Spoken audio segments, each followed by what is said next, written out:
All right, Brendan, welcome. Thanks for coming. Hi, Kornel. Good to see you again. Yeah, good to have you back. So I've been using Passiv for years now. It's saved me dozens of hours of work when it comes to managing my portfolio, investing, especially rebalancing. And so what I thought would be fun is to show everyone how I actually use Passiv to manage my portfolio, essentially, using myself as a real life case study, but to also have you as one of the founders of Passiv see how I do it so that you can jump in if there's a better way to do something, or maybe you just want to comment on how things, how we can all optimize things even better in our portfolios using Passiv so that we're really taking full advantage of all the features and all the automations you have, which we can all get for free, like with a free Passiv account or even the upgraded account through Questrade. So can you first maybe introduce yourself and tell us a bit about Passiv? Yeah, absolutely. I think that sounds like a great plan, by the way. I love seeing the app in action. So my name is Brendan Wood. I'm one of the founders of Passiv. We founded Passiv in 2017 as myself and my business partner, who is also named Brendan. We started essentially as a side project. I built the original Passiv app for myself, and before it was even an app, it started as a Python script. So, I had my assets held at Questrade for many years, and as a software developer, I was kind of put off by having to use Excel spreadsheets to manage my investments over the years. It felt like more of a chore than I ever intended it to be, when I was just doing some basic couch potato investing. So as a software developer, I thought, this is not terribly complicated. I'm just, dividing out numbers here to figure out how many units of something I should own. I can write a script to do this.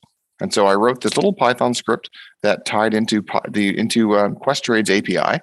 So they were one of the first brokers to have one of these open APIs. And so it would pull my account positions, it would compare it to a target, run a few calculations, and say, here's some trades that you should make with whatever cash you have available, or to do a rebalance. Super simple. It didn't take that much effort to implement, and it worked for me fine. And I ran with that for a while, but eventually realized this is like a bigger opportunity. Other people might use this, and that's how it evolved into the Passiv app. And my business partner and I decided to go at it together as a side project, and it just kind of took off. It came a life of its own. Just kind of like came into the project as more and more people started using it. Questrade was amazingly supportive and started promoting it to their own customer base. And eventually we're like, this is big enough that we should be doing this full time. We could build a business on this. So that was around 2017 when we actually launched the official business. It was open for people to start using it, and it really just kind of snowballed from there. Awesome. And you guys are in Canada. Where are you guys located right now? That's right. We are on the east coast of Canada, Fredericton, New Brunswick. Awesome. We do have team members in lots of different places, though. So we've kind of expanded the application over the years. So it's not just Questrade in Canada anymore. There's a few institutions in Canada, and Questrade still has the best experience because they're the only ones with a proper API. But outside of Canada, there's lots of other institutions as well. So there's TD Ameritrade, Interactive Brokers. In Australia, we just started supporting ComSec and Stake. So it's kind of all over. And we have employees that kind of are all over the world as well. Mm-hmm.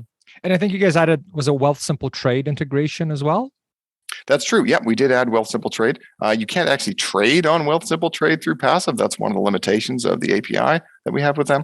But it is what it is, and it still does work quite well. So it still lets you see all your accounts in one spot in Passiv. But then once Passiv tells you how much you have to buy of each one to get back into balance, then you go into Wealthsimple Trade in that scenario, for instance, and then you would do it yourself manually, right? That's right. Yeah, you'd have to go manually place every trade you want on Wealthsimple Trade instead of just clicking a single button to synchronize your account. Gotcha. Awesome. And then, whereas if you're a Questrade user like myself, Passiv can actually do all that for you as well. So it's ultra automated in that case as well. So I actually have got some money some cash in my Questrade accounts right now. It's all integrated with Passiv since I use it all the time. And so we'll actually do some real life purchases and rebalances and show how it actually does it using my real money. So this will be fun. But before we get into that, I did want to start off by saying that this is not some like giant sales pitch, where there's going to be some like, get Passiv for $100 a year or something like that, because you can have basically a free account in Passiv. And if you're a Questrade user like myself, you get the actual paid premium Passiv account for free as well. So definitely for everybody watching, this is not like some demo sales pitch kind of thing that you might have seen before, as you can literally get all the premium features for free as a Questrade user. And if you're not a Questrade user, you can still try passive risk-free through their free account. So I did just want to point that out, that it's a pretty sweet deal because I've been using passive for years now and I'm a Questrade user, and it's really, really good value when it costs nothing. And it's like I said, it saved me dozens of hours over the years, just in terms of making things more efficient. And it makes investing more fun and as well, as opposed to being this sort of tedious chore that you have to do. Like, okay, fine, I'll log into one account, then the other, then count it all up, and that kind of a thing. So all the links to get the free access are below this video. So definitely check those out. And I'll tell you the link right now, in case you're just listening, if you're like on a run or something while you're listening to this, it's CanadianFinancialSummit.com/passive. So if you go there, that's going to take you to that page, and you can go there and you can open up an account for free, and you can get the premium account for free if you're a Questrade user. Brendan, how can everybody, when they go through that link, and it's going to be below the video, how can everyone get the free upgrade to the premium account if they're a Questrade user? What's the kind of process they have to go through? Super easy. Yeah. So you register an account. So you just do the standard open an account. You are prompted to link an account. So what you would do is link your Questrade account. And as soon as your Questrade account is linked, we say, hey, do you want the full experience for free? And you just have to click yes, and you're done. Awesome. Good stuff. That's good. So that way we have like one link. So the Questrade users and non-Questrade users can just go to that same one, and then we're good to go. Also, what I've, as a kind of an extra thing, because I get asked this a lot, I included a link below where you can see exactly what ETFs I invest in using passive as well. So I get asked this a lot. And so we'll actually be using these ETFs. We'll be buying these ETFs, and we'll be using these allocations in the case study today, as we're literally going to be doing this, buying the ETFs. So if you want to see the ETFs that I buy and how much I buy of each one, the link that I made for that is over at buildwealthcanada.ca/portfolio. And so that link, it's going to be below the video as well, buildwealthcanada.ca/portfolio. And that will show you the allocations for each kind of geographic area, and then what ETFs are in each one. Obviously, do your own due diligence, do your own research. This is just my portfolio based on my research. But again, I get asked this so much and Passive's got a really cool way where you can actually just share your portfolio and what you actually do. So I thought I would make that available. I make that available to everyone on my podcast, but I thought I would share it here as well, so you kind of have that as a supplement. And since we'll actually be using that today as well. Okay, awesome. So that's all that I had for in terms of like resources and prep and all that. So what I'll do now then is I'll jump into the screen share. I'll take everyone through kind of how I use passive, what I find really helpful. And then Brendan, hopefully you'll see some opportunities to jump in and add some different use cases maybe, or maybe I'm doing something kind of in a way that's not as efficient. So then you feel free to jump in and critique me as well, because I'm sure we can all kind of take those tidbits and then implement them in our own portfolios and make them even more efficient. So I'm going to switch to screen share right now. So give me one sec. No, I've got three monitors here. So you see just the one monitor, I hope. Yep, just the one monitor with okay. With passive in it and a few other links up there. Sounds good. You don't see my dozens of tabs on the other monitors. That's good. So this is one of my favorite screens. It's really fun because this actually shows you how your whole portfolio is doing, along with a whole bunch of other things. So one really quick thing I'll mention is that there is a privacy mode feature in passive for things like this, where you'll see some of my things have little asterisks in there where they're bleeped out, just because I don't want to share every single detail of all my accounts with the whole world. So this is all real data. This is actually my real portfolio. But some of this stuff is blanked out just kind of because, just it's nice to keep some things private. So one of the things that I find very helpful is this contributions and withdraws tab. So this basically shows you your contributions. In this case, I have it for all time. So year by year, if you're in the accumulation phase, you should be seeing this growing and growing over time. Around this time, this is where we hit our kind of financial independence number, and then we transition to like retirement and semi-retirement. So that's why for me personally, you see this drop all of a sudden where contributions stop, and all of a sudden we're actually living off the portfolio. And then eventually I took over the summit. And so now we're actually contributing a bit again, because, we kind of been if anybody knows our story, we've kind of flip-flopped from, full employed to semi-retired to fully retired, now back to semi-retired. So that's why my thing looks a little weird compared to probably most people, because if you're in the accumulation phase, you should see this hopefully climbing because you're contributing more and more each year, ideally, like with raises and things like that. And then once you're retired, you'll see sort of all those contributions drop because now you're living off your portfolio.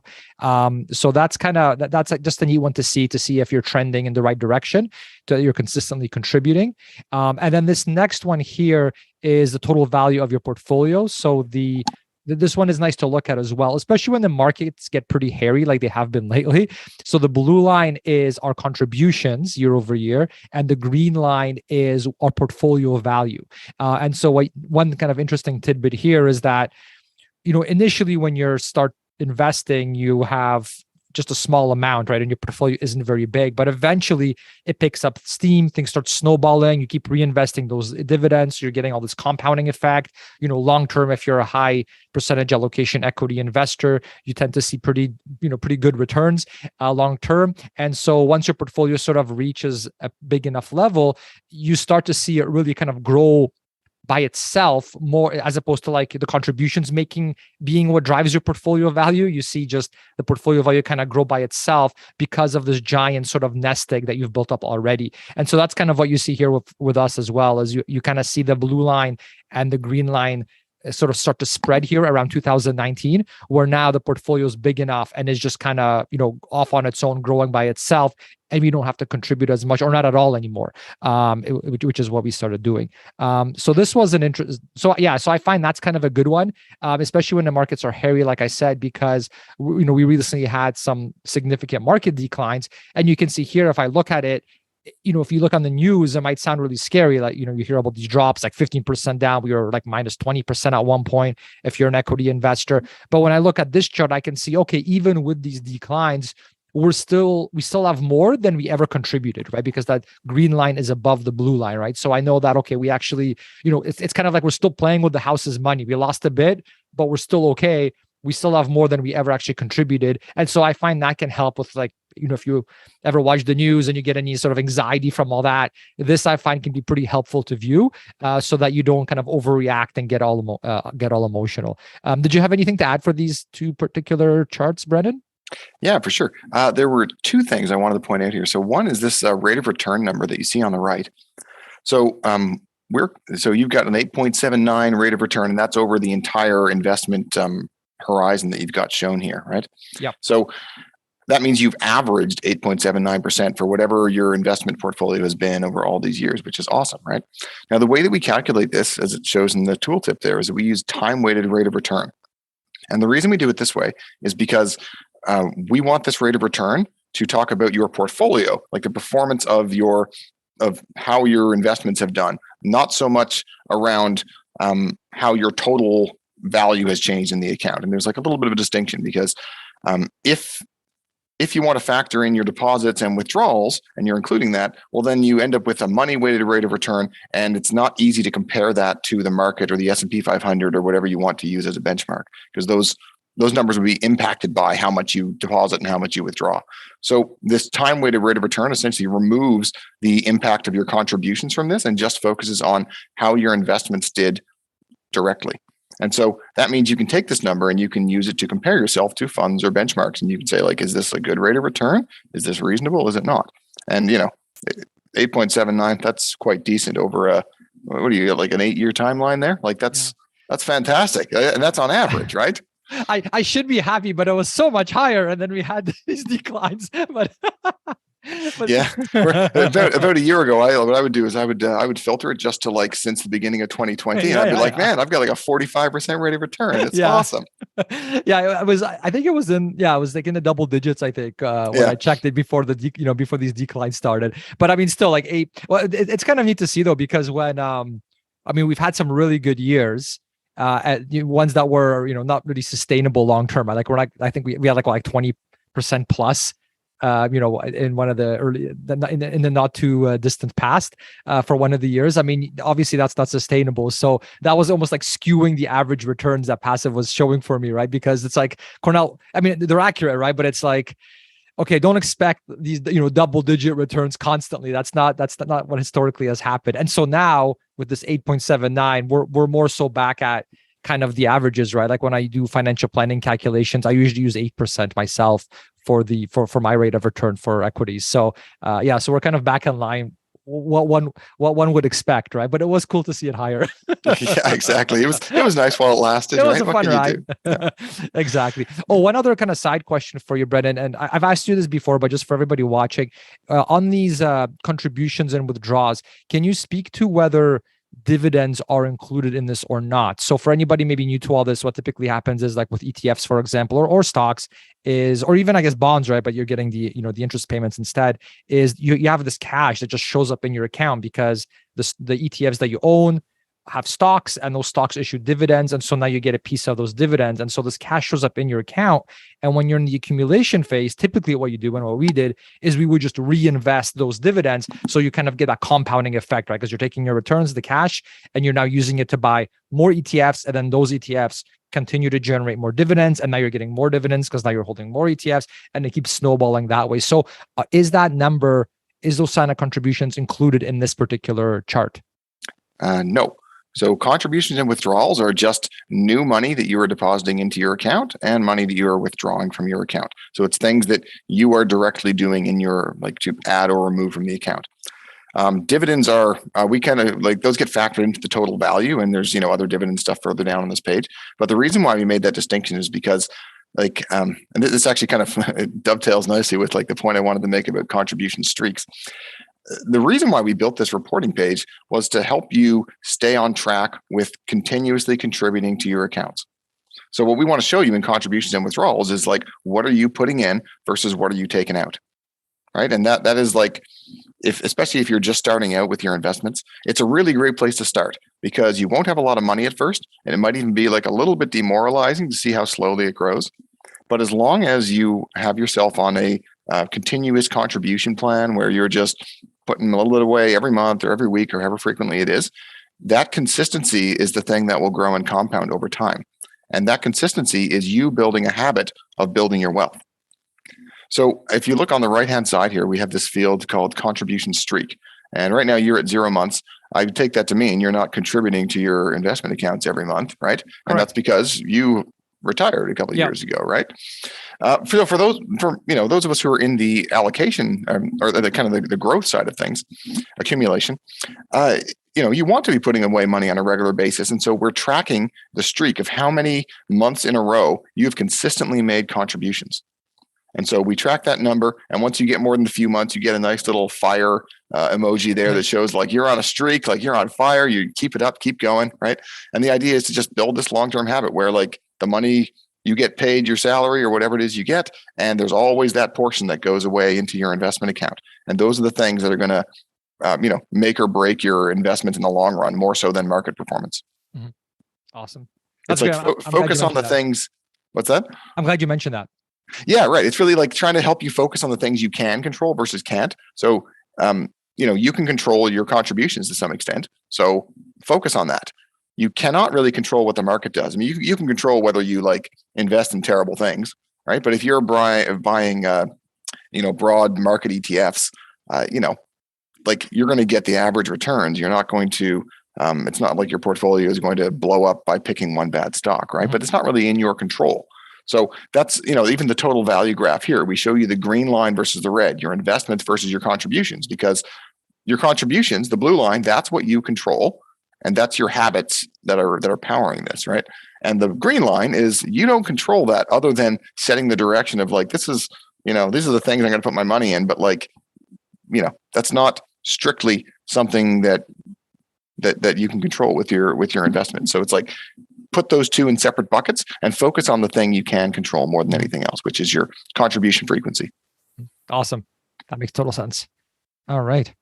So here, I'll move down a little bit here just to show the dividend history piece. So this chart I like as well. Not so much useful, I guess, in accumulation phase as much, but kind of when we were living off our portfolio, this I found to be it was kind of nice to know because how much you can roughly expect in dividends year over year. And so you can budget for that, right? Like, okay, if I know, like in this case, I'm just hovering over 2022. So these are all the ETFs that we own and how much dividends they generated. And then there's the total at the very bottom. So this, for anybody that's getting close to retirement or at retired, this is a handy thing to know, because then if okay, if my spending every year is 40, let's say 40 grand, right? Then, okay, I know that 20, this 26 or 27,000. Okay, I'm going to get that much from dividends. I've obviously got to factor in taxes and things like that, but that kind of gives me a ballpark of what I'm getting in dividends. And so how much do I have to sell off of my ETFs, for capital gains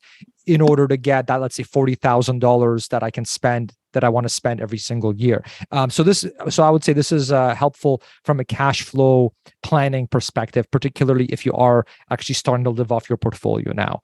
So you can see, as our investments grew, the amount of dividends increased, and continue to increase because the portfolio as a whole has been growing, right? And then again, like I said, we did the whole reinvestment thing where dividends get issued. We use those to buy more ETFs. If we have some extra money laying around, we use that to buy even more ETFs. And so you see things continually increase.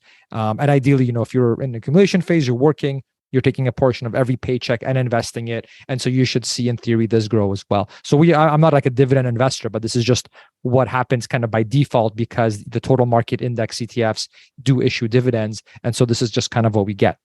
And then down below here is just which ETFs that we own are actually generating those dividends, right? So XIC, which you see here, that's basically Canada. The Canadian index, Canada has a pretty high, it pays quite a bit of dividends. XCF is international developed. Again, you got to do your own, due diligence, research, and all that. And I made that my portfolio available for everybody who wants to see it below the video. But I mean, yeah, these are the ETFs specifically, how much they're contributing from the dividends over the time frame. So it's good to know. VTI is US. US doesn't issue as much, but because we have a lot of our portfolio in the US, that's why that amount is relatively high, even though US doesn't pay nearly as much dividends as a percent as Canada and international developed do. So that's all that I want to say about that one. Anything that you wanted to add, Brendan? No, that's a really great summary of the dividends. Yeah. Okay, awesome. It was my first time doing it, so hopefully I'm coherent or whatever. Awesome. All right, good stuff. So next thing, I wanted to show the changing the date. So here I had for all time, but I can change it to a custom date, year to date, or let's say 1 year. So this is nice, right? Because you can see month over month, how much are you contributing, how much are you not. So tip for like a person in the accumulation phase, you should see like green here all the time. For me, as you can say, we live off our portfolio on some months. And so if you have some extra cash lying around, then we'll invest it. So this is not a good, this is maybe more someone that, I think this is a good example for someone that's semi-retired, which we are, right? Where, sometimes you've got some extra money, so you put it in, but also other times you withdraw money from your portfolio, which is what this blue is right here. So there's that. And then total value. And then this is another kind of thing with the dividend history. So this I wanted to point out as well, because again, if you are in that retirement phase of your life where you're now in the decumulation phase, this is handy to know, okay, month to month, how much cash flow will I have coming in from the dividends? So I know, like with the ETFs that I invest in, they typically are every quarter.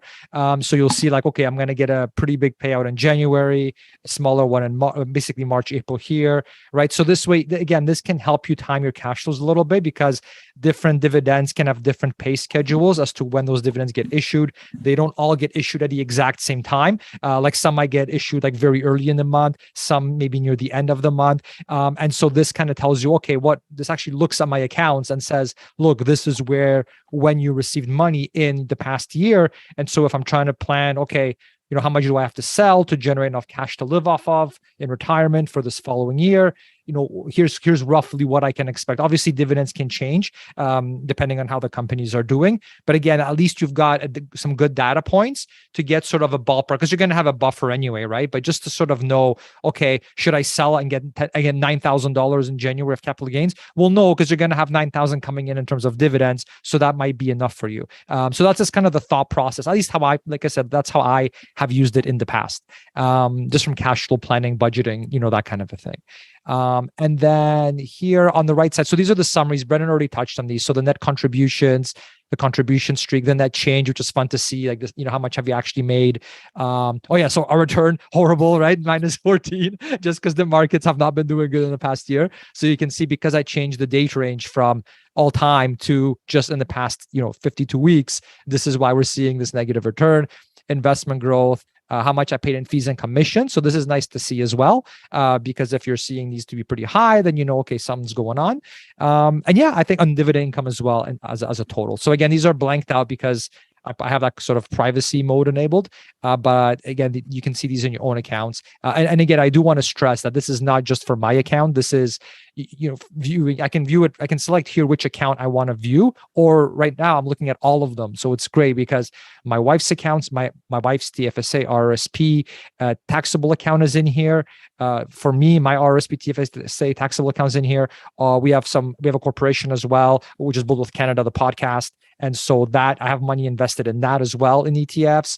And the kids' RESP as well. Our family RESP is in here as well. So again, it's really nice because I can just view any one of the accounts if I want, or I can view them all holistically, which is really nice, right? Because it's like, if you want to know your net worth, okay, well, here, now you can instantly view your entire net worth when it comes to, your investments in the market. So very, very handy stuff. So I love this thing. I geek out on this page all the time. It's a lot of fun. Did you have anything to add, Brendan, or are we good to move on? Yeah, that's great. All right. So that is that one. All right. So let's go in and actually invest some money. So I'll go to the dashboard. And let's see. So here we have our RESP, which I treat as a separate portfolio. And this is our retirement portfolio right here, total portfolio allocation. So as you can see, we had some dividend payouts recently. And so I took some of them out so we could buy groceries and things like that. And I kept some of them in just so that I can show you how to actually reinvest using passive. This is what I do typically when we have dividends that get issued, is I'll reinvest them if we have enough cash in our checking accounts. Or if I have some extra money in the business or whatever, then I will invest them this way as well. So I'll click on view here to view this retirement portfolio. And so this is really cool because right away, passive shows me exactly what I should, in order to get back into my balance, what ETF do I have to buy? So these are the different ETFs in which account do I have to buy these? What is the price of them right now? And how many units should I buy of each one? So for example, XCFTO, this is the price right now. And I should buy 10 units of it, and that's going to equal $280.30. And that should be invested in the TFSA account. So basically what passive will do is it will look at, because in the passive settings, you get to determine what you want your portfolio to be. And so I've already set that up, and I'll show you that a little bit later so you can see kind of the details. But you basically say, okay, this is how much I want this much percent in Canada. So that's going to be XIC in my case, for example. I want this much percent in US, and I want to buy this US ETF, US market ETF, whenever I want to balance that. And so you enter all this in, what you actually want, what your targets are, and then passive is going to see, okay, how much cash does Kornel have in his account? And it will take that and it will automatically calculate everything to tell you how much to buy of each one within each account. And so normally this is a giant pain in the behind if you're doing this yourself, because in order to figure all this out, this is called rebalancing. You actually need a spreadsheet to do this, which I did for years before I knew about passive. But now these days, I don't even use the spreadsheet anymore that I built myself, because passive just makes it so much easier, and I don't have to log in and out of each account. I can just do it all here. So I'll scroll up a little bit here because I kind of glossed over this. This is my accuracy. So this is pretty handy because, like I said, I specified what I want my portfolio to be, and passive says, okay, you told us what you want, and here's how accurate you are right now. So here is how off balance you are, right? So the greater this number is, the greater your need to rebalance. So that's very important. So 95%, I think that's relatively decent. I do want it to be a bit higher. And so with this extra dividends that we're reinvesting, we're going to be try to move this up as close to 100% as possible. And here's how much cash I have right now. So this is the US cash and the Canadian cash. So this is what can be used or what we're going to be using right now to actually buy these investments. Did you have anything to add, Brendan? Yeah, I think I wanted to kind of clarify two things. So one is that there's sort of like two modes for the calculations to run here, right? So it's for we're calculating what to do with the cash that's in your account, or what to do with your account as a whole, right? So the actions you might want to perform are either allocating the cash that's in your account, so allocate it to your target, or do a full rebalance on your account, which often involves selling off some things that are overweight, right? So if you just have buy orders there, that probably means that this is in allocation mode. So it's just trying to allocate the cash you have. So it's not actually going to do a full rebalance, right? If you wanted to do a rebalance, You go into the settings, you tell it to do a rebalance on this account, and then you come back and it'll first say, oh, you got to sell off these overweight things. Then the cash that was freed up by that, plus whatever other cash in your account, then gets put into the underweight assets, and you end up back at 100% or really close to it. Yes, exactly. Yeah. So yeah, thank you for mentioning that. Yeah. So that's the setting I have enabled in my account where I do not want passive to sell. And I could allow it to sell if things got really out of whack. But right now, we're not, like I said, we're 95% accurate. It's nothing crazy. And so because of that, I'm not selling. I checked the setting where I said, okay, I don't want passive to sell anything. Just hold on to those, because then you incur trading costs, there's tax implications if it's in a taxable account. Exactly. It's a whole thing, right? So if you're close enough, which in my opinion I am, then what I'm doing instead is, okay, any new cash that I have, whether it's dividends or if I want to, put some extra money into the markets, use that extra cash to allocate things to get me closer to that target. As opposed to like what Brendan said, do a full rebalance where you're actually selling off the overweight assets, things like that. So that's the kind of choice that I decided to do personally. Yeah, and that makes a lot of sense, I think, and that is like a good default for a lot of people, right? Especially if you're in the accumulation phase, you've got new money coming in every month. At least what I've found is that the new money coming in every month is often enough to keep you pretty well near 100% accuracy, yes. Right? Even with like the dips and stuff in the market, right? One month your equities might dip and the next month your bonds might dip, but you're always buying the underweight thing with that new cash. So when you allocate with passive, it doesn't just say you had 50-50 split in your target between bonds and equity, right? It wouldn't just put half your money in bonds and half your money in equity every time you're allocating. It would look and say, well, are we underweight on bonds? Or are we underweight on equity? Right? And then it determines which one is the one you're going to prioritize putting it into to get you back to your target as quick as possible. And so I've personally found that rebalancing, like doing a full rebalance where I have to sell, is a pretty rare thing. I only have to do it every few years. Like it takes a pretty serious market dip to bring me below a threshold where I now actually need to sell something to stay on target. I mentioned for me, like I'm at 95% accurate now. What accuracy would you use for your own portfolio where, okay, if it gets this low, maybe I should consider doing a full rebalance and actually sell some things off? 95% is usually like, that's where I start paying attention, Okay. If you get below a certain amount, that the accuracy bar will actually change color to try to like get your attention a little bit more. But seeing as like you have uninvested cash here as well, like that, we don't know the value of your account, but that may be enough to get you right back up where you want to be, Gotcha. Sounds good. Yeah, mine was higher, but then I switched my allocation a bit to just model one of the all equity asset allocation ETFs. And so when I decided to change that, my Canadian allocation ended up being way overweight, and so that's why it's kind of like that.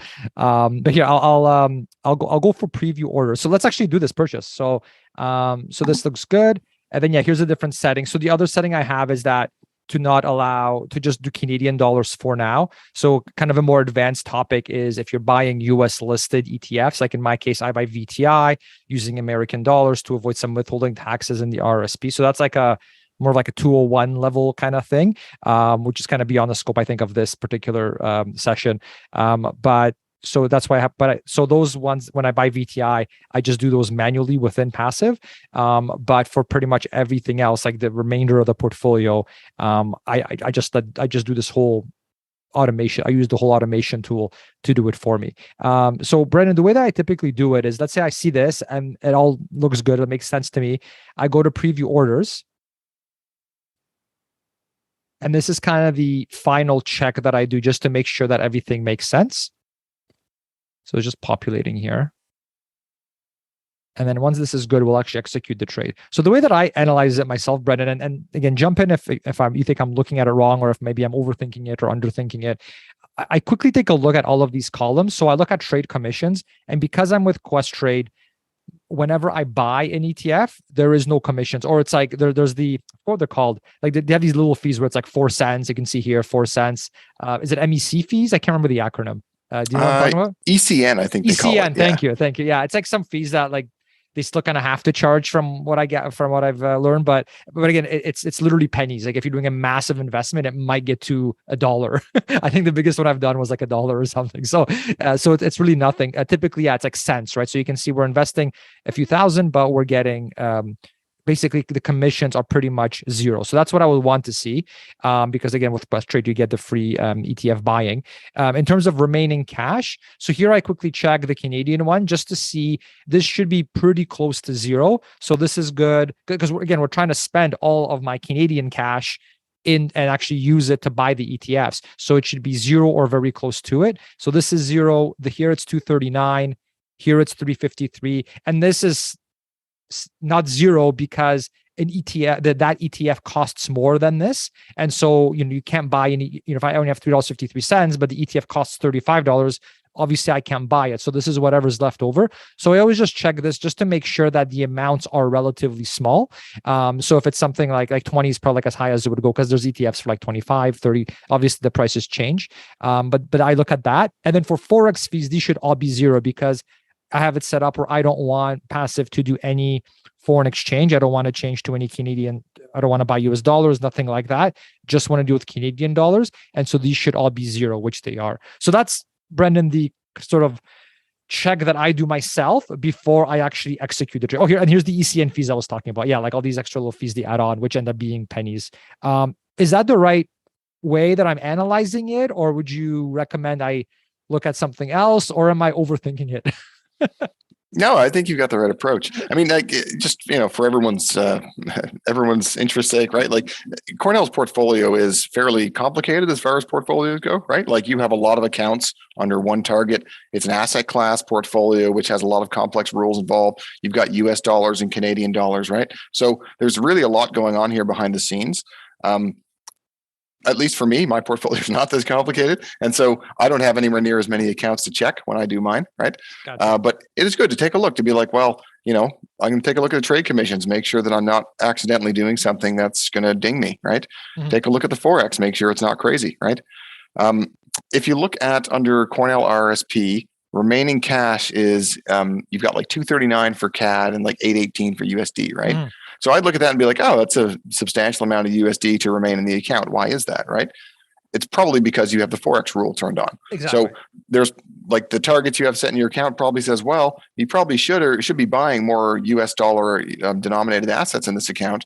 But because you have, more Canadian dollar denominated assets in this account, but because you have the no Forex turned on, it can't allocate that because you're saying, well, I have US dollars, but don't exchange them into Canadian dollars because there's a fee associated with that, right? Mm-hmm. So when you have that rule, it often ends up where you'll have like a little bit more cash than you might want remaining in the accounts, but you avoid the exchange fees as a result, right? Gotcha. Yeah. Yeah. Well, typically what I've been doing lately is just when VTI, which is the US total market, ETF that's in US currency, when they issue dividends, that's what this is right here. I'll basically just take that and I'll just do a manual trade within Passive to basically buy, to use this money to buy VTI, and then I'm done. Do you see any significant problems with just doing that approach? It's not as efficient because it's a manual trade, but yeah, no, I think that works fine. Okay, awesome. Sounds good. All right, awesome. So that's that. Okay, so yeah, let's actually do the trade. So we obviously this took a bit longer because we're explaining everything, but if we weren't explaining everything, as you can see, I just clicked the button, this showed up. I did a quick check to make sure that, okay, this makes sense to me. And then I quickly looked here just to make sure that the fees are low, that there's no fees here, and that the cash here is actually being used up. If any of this looked off, then that would be like a flag for me, like, okay, maybe there's something in my settings that I did wrong, because, if the numbers were looking a bit weird, like if all of a sudden, I'm saying, okay, we don't want to sell anything, but commissions are high. Okay, that something's off, right? If I said, I don't want to do any foreign currency exchange, but this is showing up, okay, something's off. So I would then go into my settings, and you guys have really good support as well. So if something did look wonky, you can figure out yourself going into settings, or use your help files, or reach out to you guys, right? Yep, absolutely. Awesome. Yeah, one thing I would suggest here, because we've had the order summary form open for so long, yep, the market prices have probably like shifted ever so slightly. As Kornel was talking, yeah. yeah. So I would suggest like canceling this and then doing the preview orders again, just to make sure we've got like a fresh sanity check on it, right? Sounds good. Yeah. Okay, there we go. Okay, so just that, and then preview orders, and that's when Yep. it pulls everything, right? Okay. Yeah. Yeah. Especially when you have like a lot of things going on, like even small changes in price can like actually change the orders, you know? Gotcha. Sounds good. All right, so this is good. Everything still looks good to me. And then confirm. So we're good to go? Looks good to me. We go placing orders. So when you click the placing orders button, this is where Passiv sends that list of orders directly to your broker. And one by one, we go through them. So we start at the first order, we wait until it executes, then we do the second order, we wait until it executes, and so on. So if you scroll up here, you can see the status here. All 7 of those orders got executed. Yay! And they got executed in series, right? And it's done in that way rather than just like opening 7 orders and seeing what happens, right? We do it one by one as like sort of a precaution in case one order doesn't go through. Well, you might want to like stop and check and see what happened there, right? And that's particularly relevant for when you're doing a full portfolio rebalance that involves selling things. You often need to execute those sells to free up the cash before you can do the buys. Otherwise, you might end up in a margin position, or in the case of a registered account, right? You're not even allowed to have margin positions. So if you tried to buy before you sell, it could fail, right? So we have to do it in order, and it's kind of done in a very cautious way. But it happens quickly because it's through an API, and it only takes a couple seconds for each order, Gotcha. So Passiv is smart enough to know, okay, if we're doing a full rebalance, it will know, okay, first we sell to free up the cash and then use that to buy, as opposed to trying to buy before there's cash available, and then it forces you in like a margin position. Did I understand that correctly? That's right. Yeah. Awesome. Great. Okay. So we're done. You can see that how easy that was, right? So bought the units that we saw, what got bought, and here I always look for executed, which basically means it went through and we're all done. So there we go. That's it. So basically, how many clicks was that? We went, let's see here. It was, what was it? 1, was it 2 clicks? Something like that. It was like preview orders and then confirm, right? Yeah. So I think there you go. So rebalancing in 2 clicks, which is pretty sweet. Like for anybody that has ever tried to do this on a spreadsheet, it's a lot of manual data entry and double checking your formulas, and it's a whole thing. Even for an Excel nerd like myself. So 2 clicks is I think as good as it can possibly get. So you can see here my cash went down. It went down to 3362 because that is now invested. And one thing I forgot to mention in the reporting thing is the activity tab. So if you go to activity, there you go. So this actually shows you all the transactions. I guess it's not showing the ones we just did because it has to refresh, right, Brendan? Yeah. So these transactions here are like transactions as posted by your brokerage account, things that would like show up on your monthly statement. So most brokers, there's like about a 24-hour delay in having your transactions show up here, just because like they bundle it up and then overnight they produce these transaction reports and they publish them in the morning, and then we pick them up shortly after that. So You won't see the trades here right now, but they'll be there tomorrow. Gotcha. Sounds good. Yeah. So don't freak out if you don't see them right away, kind of thing. Well, I remember even when I used to do things manually in Questrade, there were certain views if you want to see like, did it go through? How much cash do I have? There were certain views where you had to wait like a day or whatever, or definitely several hours for it to refresh as well. So I think that's just the nature of the beast with how they do it. But yeah, so this is pretty neat because this shows you all the transactions again across all of your accounts. So here you can see we had dividends issued recently here, so October, end of September. So these were the dividend payouts we got, and it's pretty handy, right? Because it also has your buy orders or sell orders. So like in this case, I put in 20,000 into our corporate margin account, and so let's say I'm in my corporate checking account and I see, $20,000. What was that for? Where did that go? Right. And then you can go in Passiv and say, right, here it is. That was money that I went in and I put into Questrade to actually invest. So it's kind of a nice way, if you ever see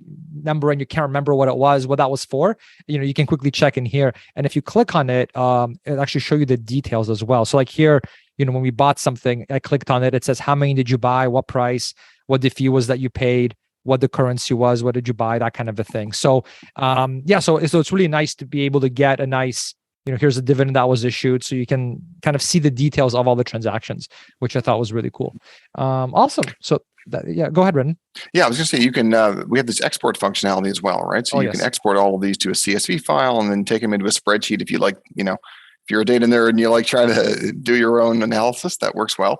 And one of the cool things here is that if you have brokerage accounts at multiple different places and you have them all linked in Passiv, we'll pull all that information in and we unify all the different transactions into a single CSV, which can give you kind of like a bird's eye view of how all of your accounts are doing, where, if you had them separately, then you'd be downloading from separate brokers, and then you'd have to have your own logic in the spreadsheet to be like, well, the ticker field is called this, a symbol in this one, and it's called ticker in that one, and so on. That'd be such a pain. Oh my God. Yeah, let me tell you, it is a pain. We built these integrations. We have to stitch them together. It is a massive pain. Yeah. And so, yeah. Okay, because every brokerage has their own format, right? And absolutely, yeah. Even with their APIs, it's totally different. They even have different ways of representing symbols, like tickers. Some brokers will give you like .to at the end. Yeah. So Questrade does like the dot with the suffix for things. Interactive Brokers doesn't. They just give you the raw ticker and the exchange code. Anyway, it's different for every broker, and stitching them together is a pain. It is, yeah. Well, even if you ever want to look up tickers online, just on any sites, like whether it's Yahoo Finance or Morningstar or whatever, right? Like different providers say it differently, and then you have to remember, like, oh wait, this is .to, and it's like a whole other language you kind of have to get a hang of when you're first getting started. It seems, for sure. Awesome. That's great. So that is that. So yeah, so we literally did it. We're done now. In the 2 clicks. What I wanted to show really quickly as well, Brendan, is if you want to do a manual trade. So here, I'll do it for the, because that was kind of the ultra efficient automated way, but there are times where maybe you want to do a manual trade and you don't want to have to like log in your Questrade account or go through that whole exercise. So in this case, you have the RESP. We had a bit of dividends issued there. So I'll just show quickly how I would do a manual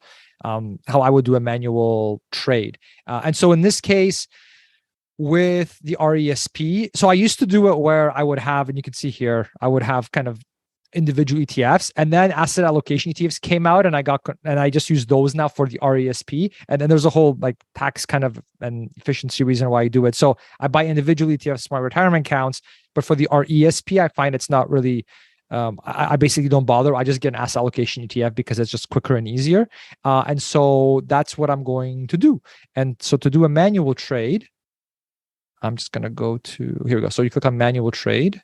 And that's why my accuracy is so bad here, because I used to buy them I haven't set it up properly now because I just switched this over to an asset allocation ETF. So just ignore that part. That's all good. That's good. There you go. So we're going to do RESP. And what security do we want to get? So right now, I buy ZEQT is what I buy, which is the BMO All Equity ETF. My kids are relatively young, so I just go 100% equities. And so that's the ETF that I use. So we can see it's $35.95 for a unit. And here we can select, do we want the market rate or do we want to limit how much we're willing to pay for it? So if you go preview order, it'll just take whatever the market is. If you do a limit order, you can set that limit so that if like the market all of a sudden spikes, then you don't pay that higher price. So I'll do a limit order, just the more complicated one, just in case anybody wants to see that. And so for limit price, we'll make it a little bit higher. We'll say, okay, I'm fine with $35.95, but I don't want to pay anything over $35.40. Sorry, that's wrong. Sorry. Let's say 30. That's not right. 30. We'll do 36. Yeah, we'll just do like 36.10. Let's say that's kind of the max. And then I only had like $50 some in this account from the dividends, and it's $35.95 for one. So I can only buy one unit. So I'm just going to keep this as one. Go preview order. Anything you want to add, Brendan, or are we good for this? No, that looks pretty reasonable to me. Yeah. Sounds good. So there we go. So I just click buy. So we're going to buy ZEQT, just one unit for $36.10. That's going to be the total amount. Similar to the view we were looking at before. So I'm going to have $20 left once this is done. 0 in trade commissions, 0 in Forex fees. That's what I want to see. And I can place the trade.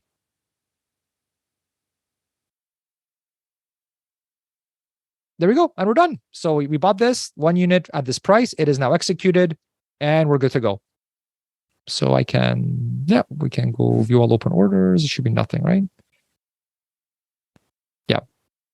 There's no open orders. So yeah, they're going to open. That's orders, right. Yeah. So we're good. And then I guess one other quick thing I want to show is in terms of the models. Oh, wait. Sorry, I'm clicking a little bit all over the place here. So so when I build the model, this is like, you just saw me buy ZEQT.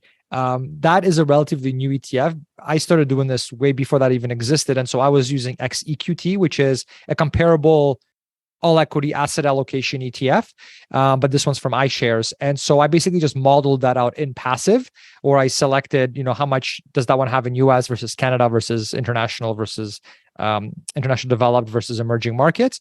And I modeled that out in Passiv, which I'll show you in a sec. And then this basically tells me what my allocation is compared to that. So my actual allocation is 46.7 for US equities. My target is 48. So it's pretty close. My Canadian one is like the one that's quite a bit off. Excuse me. So my target is 29 versus 24. So when I used to do this pre-asset allocation ETFs, I had a lot more in Canada. And then I made a decision to have less in Canada and have a bit more in the US by modeling XEQT. And so when I did that, I said, okay, I changed the settings, but I didn't want to sell, my existing Canadian equities. I just said, okay, look, with any new cash, pump it into the ones, that are underweight. And so that's why this one looks a little bit off. If I didn't do that switch where I made a conscious decision to lower my Canadian equity allocation, these would be a lot more on target. Like you can see the US one's pretty close, international development's pretty close, but yeah, these are a little bit off. So hopefully that makes sense. I'm going through it a little fast. But then for the models, so these are all that you can build whatever kind of models you want. In my case, like I said, I just built XEQT just to keep it really simple. So if you go on like the iShares site, these change a little bit from time to time, but they're pretty much almost exact. And so this is basically what that ETF has in terms of its Canadian emerging markets, developed US equities. So that's the percentages. And like I said, I pulled those just from XEQT. So very straightforward, nothing fancy. And then in terms of what ETFs do I hold in each one? So for the Canadian one, I have XIC. For international develop, it's XEF. For emerging markets, I have XEC. And then for US equities, this one's a little more complicated because I have the US one for the RSP because of the whole withholding tax thing I mentioned earlier, which again, it's like a little bit beyond the scope of this presentation. And then I also I have a different one that I use in my corporate account just for tax efficiency reasons, which is like a whole nother thing. And then I also used to like flip flop where I used to do VUN and then now I do XUU because it's less expensive now than VUN. So that's why you see a whole bunch of different ones. Each of these kind of represent the US market in a way. But because I kept changing my mind, that's why I have a whole bunch of these. So you would be okay with just doing like XUU, for example. Like these days when I have money to invest, that I want to invest it in the US market outside of my RRSP, I just do XUU, for example. And again, if you want to see this particular thing, buildwealthcanada.ca/portfolio, I believe is what I made the link. Let me just check real quick, just in case you want to see it. Yeah, that's the one. Yeah, so buildwealthcanada.ca/portfolio, and you'll basically be able to see this. And at least this way you have, again, do your own due diligence, do your own research, but this is how I built it myself. And this is literally what we just invested in and how we did it. And by doing it this way, we're able to pay less in MER than if we were to just buy the asset allocation ETF. And I'm able to put these into the appropriate accounts as well, which we can set up in Passiv so that they are more tax efficient because different ETFs are more tax efficient in different accounts. Like some are more tax efficient in RSP versus in a TFSA versus in a margin account or a taxable account. So that's the whole thing. All right. So that's all that I had. I sped up the speed a bit there because I just noticed we're getting close to an hour. So hopefully hopefully I'm not dragging on too long. Yeah, this is awesome, by the way. I love that you just like, I don't feel like paying the management fees for XEQT. I'm just going to build my own. That's awesome. Exactly. Because I used to be, before these asset allocation ETFs existed, the way I would figure this whole thing out was I would just read everything I could get my hands on in terms of, best practices of, well, how much do you hold in Canada versus US versus emerging, right? And so like I'd read Money Sense and Money Saver magazine and like I said, anything book I could get my hands on. And then from all those data points, I said, okay, I'm going to do this much, and this much, right? Into each of them. And so that was fine. That's the best I had with the information at the time. But then asset allocation ETFs came out and it's like, look, iShares, BMO, Vanguard, they've got entire teams of people that basically work on this to figure this stuff out on what the optimum thing is. So instead of me trying to piece things together from all these different sources, let's just pick one of those guys. And I would feel totally comfortable using the Vanguard one or the BMO one, right? I just used XEQT because that's the like big one that existed when I first started doing this.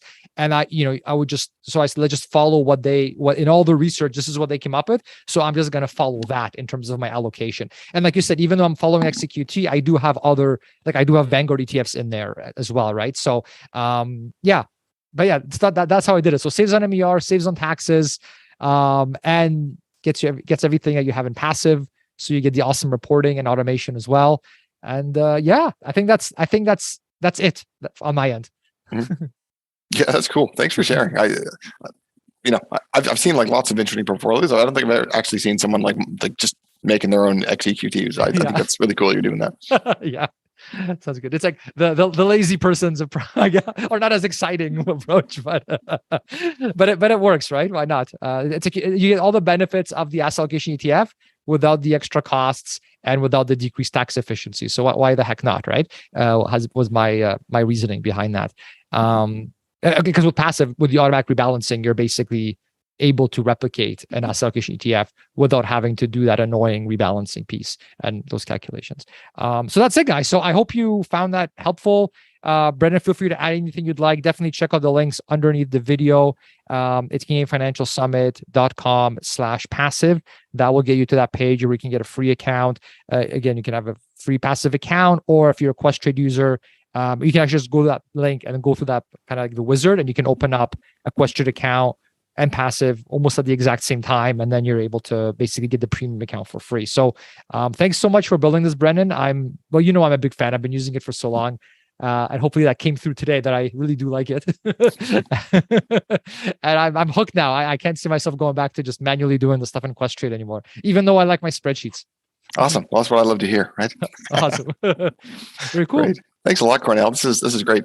Awesome. I'm glad you liked it. I had a blast. Hopefully everyone likes it too. This is the first time I've ever done anything like this where like I'll show you my stuff as a case study, but have one of the founders on to like critique and optimize, that kind of thing. So hopefully you guys enjoyed that as well. Let me know your feedback, and yeah, have a good one and enjoy the rest of the summit. All right. Take care.